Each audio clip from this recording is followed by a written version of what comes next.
Hello दोस्तों, नमस्कार। स्वागत है आप सभी का प्रयागराज पीसीएस में। हम यहाँ पे यूपी ट्रिपल एससी पेट और यूपी पीसीएस के लिए एमसीक्यू के प्रैक्टिस सेट लाए हैं, जो भारतीय भूगोल टॉपिक से 25 सबसे इंपॉर्टेंट एमसीक्यू आपके लिए लेके आए हैं, जिससे आपके जो आपने चैप्टर पढ़ा है भारतीय भूगोल का टॉपिक आपका रिवाइज हो जाए। ठीक है, तो रिवीजन वीडियो की तरह इसको यूज़ करिएगा। आइए शुरू करते हैं। 10 मिनट में 25 टॉप रिवीजन क्वेश्चंस। ये पीवाईक्यू बेस्ड है, तो इसलिए शुरू करते हैं। पहला क्वेश्चन आपके सामने है, भारत का कुल क्षेत्रफल कितना है? तो भारत का जो क्षेत्रफल है वो 32.8 लाख किलोमीटर स्क्वायर है। ठीक है, ये डेटा आपको याद रखना है। कितना है? 32.8 लाख किलोमीटर स्क्वायर। तो आंसर बी पार्ट हो जाएगा। ठीक है, सेकंड क्वेश्चन बात करें तो अगर इंडिया का मैप आपको याद होगा, ठीक है, तो इसका लैटिट्यूड और जो आपका लॉन्गिट्यूडनल एक्सटेंट है, ठीक है, वो कितना है, ये क्वेश्चन पूछ रहा है। तो सबसे जो नीचे वाले से लेकर के ऊपर तक और वेस्ट से लेकर के ईस्ट तक ये कितना है? ठीक, तो यहाँ पे देखिए आप, जो इंडिया का मैप अगर मैं सिंपल ऐसे ड्रॉ कर दूँ तो इस साइड वाला जो डायमेंशन होता है वो 8 डिग्री 4 मिनट, और यहाँ से लेकर के 37 डिग्री 6 मिनट, और नीचे से इंडिया के मैप के नीचे से लेकर ऊपर की तरफ जाएंगे तो यहाँ पे 68 डिग्री 7 मिनट और यहाँ पे 97 डिग्री 25 मिनट तक ये एक्सटेंड करता है।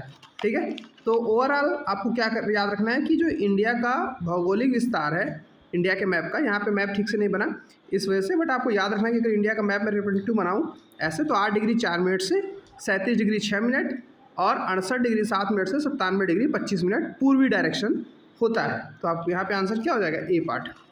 ठीक है, ये डेटा 8 डिग्री 4 मिनट और 37 6, उसके अलावा 68 97 25 ये आपको याद रख लेना है।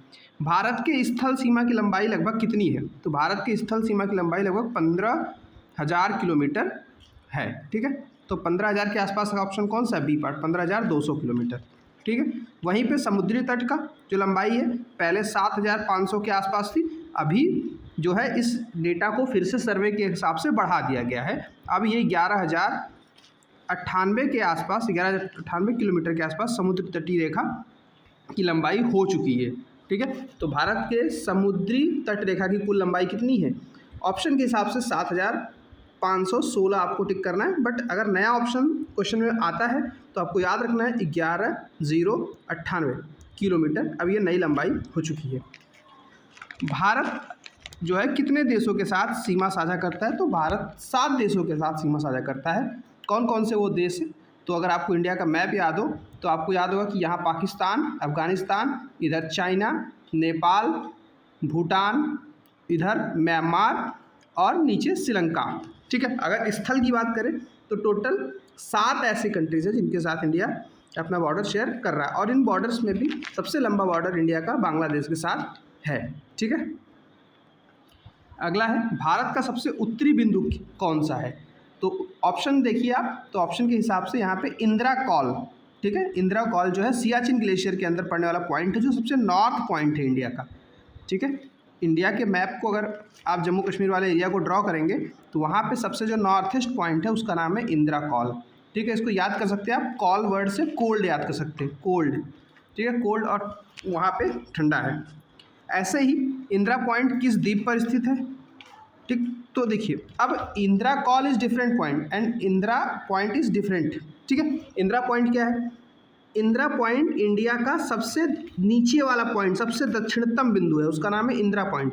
ये कहाँ पड़ता है? ये पड़ता है आपका अंडमान निकोबार आइलैंड के पास, और उसके अंदर भी अगर स्पेसिफिक बताऊँ मैं एंड, ठीक है, इसको नॉर्थ अंडमान, ठीक है, उसके बाद मिडिल अंडमान, स्मॉल अंडमान, ठीक है, और little Andaman. North, middle, small और लिटिल, ये अंडमान के आइलैंड्स की याद करने की ट्रिक है, NMSL, नमस्ते लंदन। उसके अलावा जो CLG, ये आपके निकोबार आइलैंड्स हैं। कौन कौन से हैं? कार निकोबार, लिटिल निकोबार और ग्रेट निकोबार। तो ग्रेट निकोबार वाला जो पॉइंट है यहीं पे आपका पड़ता है इंदिरा पॉइंट। तो ऑप्शन के हिसाब से आपका ग्रेट निकोबार पे इंदिरा पॉइंट पड़ता है। ठीक है, भारत का सबसे दक्षिणी बिंदु कौन है? देखिए क्वेश्चन अभी यहाँ पे आ गया, तो इंदिरा पॉइंट सबसे दक्षिणी है, इंदिरा कॉल सबसे, और नॉर्थ का सबसे उत्तरी पॉइंट जो है इंदिरा कॉल है, सबसे दक्षिणी इंदिरा पॉइंट। आपको ये वाला पॉइंट यहाँ पे याद रखना है। भारत का पड़ोसी देश जो केवल जल सीमा साझा करता है भारत के साथ, तो यहाँ पे श्रीलंका हो जाएगा। ठीक है, श्रीलंका भारत के साथ जल सीमा साझा करता है। हालांकि यहाँ पे मालदीव भी है जो भारत के साथ जल सीमा साझा करता है, बट मोस्ट स्पेसिफिक अगर इनके ऑप्शंस में भी देखें तो श्रीलंका को करेक्ट माना जाएगा। भारत के किस राज्य की सीमा जो है सबसे ज़्यादा अधिक देशों से लगती है? तो अरुणाचल प्रदेश जो है इसकी सीमा सबसे ज़्यादा देशों से लगती है, ठीक है, क्योंकि अरुणाचल प्रदेश जो अपना ऑप्शन के हिसाब से यहाँ पे आपको बताना है, ठीक है, तो इस वजह से यहाँ पे आंसर आपका अरुणाचल प्रदेश हो जाएगा। भारत की स्थल सीमा सबसे लंबी किस देश के साथ है? तो बांग्लादेश के साथ। मैंने पहले ही बता दिया कि भारत की स्थल सीमा सबसे लंबी किसके साथ से होती है? तो बांग्लादेश के साथ। Answer C. भारत का मानक समय किस रेखा के आधार पर निर्धारित होता है? तो 82.5 डिग्री जो लाइन है, ठीक है, ईस्टर्न डिग्री, वही इसको डिसाइड करती है। तो ए पार्ट आपका यहाँ पे आंसर हो जाएगा। भारत और श्रीलंका के बीच कौन सी जल मध्यमध्य स्थित है? तो उसको बोलते हैं पाक। जल मध्यमध्य को इंग्लिश में स्ट्रेट भी बोलते हैं, ठीक है, तो इसलिए पाक स्ट्रेट यहाँ पे स्थित है। उसके अलावा जो मलक्का स्ट्रेट है, पनामा स्ट्रेट और बॉस स्ट्रेट, इनकी लोकेशन अगर आपको पता है तो आप कमेंट सेक्शन में ज़रूर बताइए। अदरवाइज़ वर्ल्ड हिस्ट्री वाले सेक्शन में मैंने सारे स्ट्रेट करा रखे हैं, इस वीडियो चैनल पे वीडियो पड़ी हुई है, आप उसको सारे देखेंगे। इंपॉर्टेंट स्ट्रेट्स जो महत्वपूर्ण जल डमरू मध्य के स्थल हैं, आप उन वीडियो को देख के जिससे आपको क्वेश्चन इंश्योर हो जाए, ठीक है। पनामा कैनाल मैं को बता देता हूँ, पनामा नहर तो आपको मिडिल अमेरिका में जो मध्य अमेरिका वाला एरिया पड़ता है वहाँ पे आपको पनामा देखने को मिल जाएगा। वहीं पे जो बॉस जल मध्यमध्य है ये ऑस्ट्रेलिया के नीचे पड़ जाएगा। बाकी मलक्का तो आपको पता ही है कि भारत और नॉर्थ ईस्ट वाले एरिया को कनेक्ट करता है, ठीक है। भारत का सबसे बड़ा राज्य क्षेत्रफल की दृष्टि से कौन सा है? तो यहाँ पे राजस्थान हो जाएगा, ठीक है। इसके अलावा कौन कौन से हैं? तो इसके लिए एक ट्रिक आप याद कर सकते हैं, राम, मऊ, गया, ठीक। तो राजस्थान, मध्य प्रदेश, महाराष्ट्र, उत्तर प्रदेश, देन गुजरात, ठीक है। भारत का सबसे छोटा राज्य कौन सा क्षेत्रफल की दृष्टि से? तो सिक्किम जो है भारत का सबसे छोटा राज्य हो जाएगा। भारत की सबसे लंबी नदी कौन सी है? तो भारत की सबसे लंबी नदी जो भारत में पूरी तरह से बहती है वो है गंगा। अगला है, भारत का केंद्रीय स्थान क्यों महत्वपूर्ण है? क्योंकि भारत मतलब इंडियन ओशन में इंडिया की इंपॉर्टेंस क्या है? तो ये पहली बात तो इसको एक्सेस ओशन की महासागरों के बीच है, एशिया के मध्य भाग में स्थित है, व्यापार के मार्ग के लिए उपयुक्त है, इस वजह से भारत की सेंट्रल पोजीशन बहुत ज़्यादा इंपॉर्टेंट है। भारत का सबसे बड़ा द्वीप आइलैंड कौन सा है? तो इंडिया का सबसे बड़ा आइलैंड है ग्रेट अंडमान, ठीक है। ग्रेट अंडमान कौन सा? मैंने आपको बताया था ना, NMSL की ट्रिक बताई थी फॉर अंडमान और CLG की ट्रिक बताई थी फॉर निकोबार, ठीक, तो उसी में ये आप फिट हो जाएगा। भारत का सबसे बड़ा पठार कौन सा है? तो भारत का सबसे बड़ा पठार है दक्कन का पठार, ठीक है। दक्कन का पठार भारत के दक्षिणी भाग वाले पार्ट में मिल जाता है आपको।